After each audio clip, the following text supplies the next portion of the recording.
Coming up are 5 workouts that help me run a 19-minute, 47-second 5K at age 47. These workouts target both the aerobic and anaerobic system, both of which are needed to run a fast 5K. Sounds simple enough, but there's a catch. These systems actually work in opposition. By training one, you inherently weaken the other. So how do you train both without compromising either? Well, that's what we're going to unpack in this video. The body relies on two main energy systems, the aerobic system and the anaerobic system. There's actually a third one, but that's insignificant in 5K running, so we leave that out for now. In simple terms, the aerobic system produces energy using oxygen, while the anaerobic system produces energy without it. Training at low to moderately high intensities develops the aerobic system. This improves your body's ability to clear and reuse lactate as fuel, meaning you produce less lactate at any given pace. These adaptations shift the lactate curve to the right, allowing you to run faster before fatigue sets in. Training at very high intensities, on the other hand, develops the anaerobic system. It increases your body's capacity to produce lactate and hydrogen ions, improving your ability to tolerate very high lactate levels and sustain harder efforts for longer. This shifts the lactate curve to the left. In essence, aerobic training reduces lactate buildup while anaerobic training increases it. So what does that mean for 5K training? Well, the 5K is primarily aerobic. About 90 to 95% of energy comes from the aerobic system, with only 5 to 10% from anaerobic metabolism. The key then is balance. Train mostly within the aerobic spectrum with just enough anaerobic work to sharpen your endurance at higher speeds. Because most of the energy required to run a 5K is aerobic, 4 of the 5 workouts we'll cover next focuses on building aerobic adaptations. The 5th targets the anaerobic system. Since training one system suppresses the other, when and how often these workouts are placed in your plan is critical for balancing both without compromising either. Give me 60 seconds to tell you about something I've been using daily. The BodyPod by Hume Health is the world's first portable body analyzer, and what I like most about it is that it lets me track my body fat percentage from home with incredible accuracy. I can see how my fat levels trend based on my training. But here's what makes it a real game changer. It doesn't just show total body fat, it breaks it down into subcutaneous and visceral fat, giving me a clear picture of what's happening inside my body and not just on the surface. I also like that it calculates your metabolic age using a full range of biomarkers. I'm 47 chronologically, but my metabolic age is only 35. It's proof that my lifestyle choices are helping my body age slower than the calendar says it should. If you want to try it for yourself, use the link below with my code ENDURANCELAB, all caps, no spaces, to get 20% off. It even stacks with Hume's current sale for up to 50% total savings. Just a heads up, the code's only valid for 7 days, and if you're in the US, it's HSA and FSA eligible, so you can even get it covered by your health insurance. Now, let's get back to the video.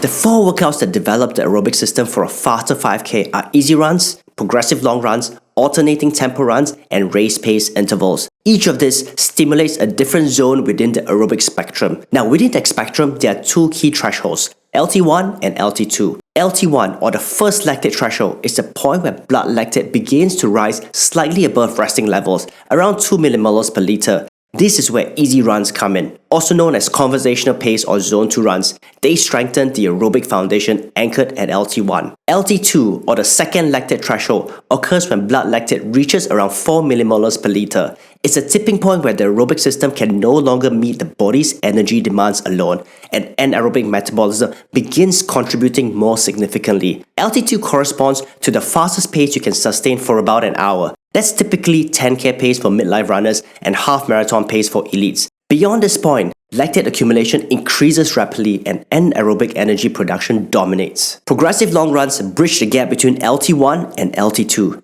These runs start at an easy conversational pace and build gradually in intensity until you reach LT2 effort, which you hold for the final segment of the run. Beyond LT2 is the upper end of the aerobic spectrum, where VO2 max sits. VO2 max is the maximum rate at which your body can consume and utilize oxygen. It effectively marks the ceiling of the aerobic spectrum. Any intensity above this point relies entirely on anaerobic energy production. The range between LT2 and VO2 max represents the intensity zone where a 5K is raced. For athletes over 40, a highly trained runner can typically sustain 95 to 100% of VO2 max for the duration of the race, while well-trained recreational runners hold about 90 to 93% and developing runners only about 80 to 88%.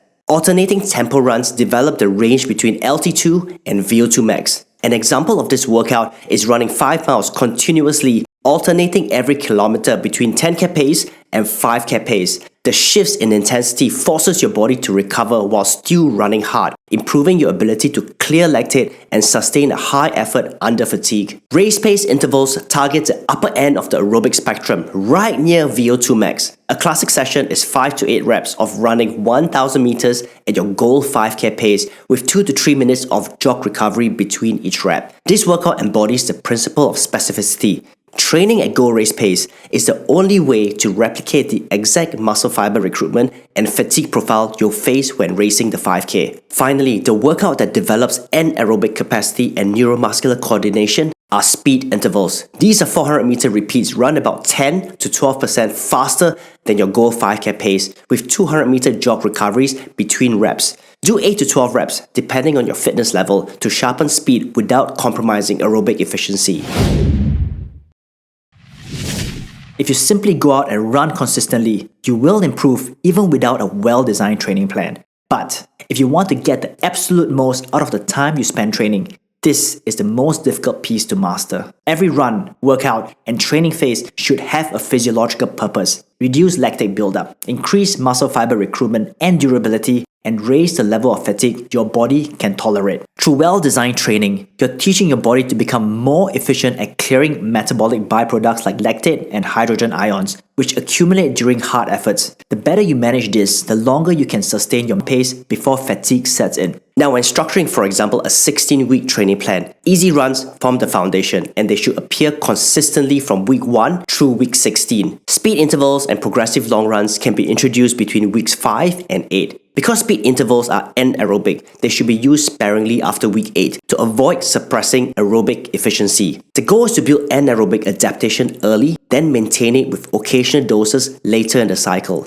Progressive long runs, on the other hand, remain a staple all the way through to the taper. Week 9 marks the start of the specific development phase, introducing alternating tempo runs and race pace intervals. Variations of these two workouts, together with progressive long runs, make up the 3 weekly quality sessions leading up to race week. That's the full framework for structuring a 5K training plan using these 5 key workouts. But if you don't want to spend hours figuring out how to put it all together, you can download a ready-made 5K plan from my website, limitlesscoaching.run. These plans use the exact framework we've discussed in this video and are designed specifically for midlife runners. You find the link below. So the key takeaway is simple. Build your aerobic engine first, then add controlled anaerobic work at the right time, and sharpen race-specific pace as you approach race day. If you found this video helpful, give it a like, share it with a fellow runner, and check out this one next. I'll see you there.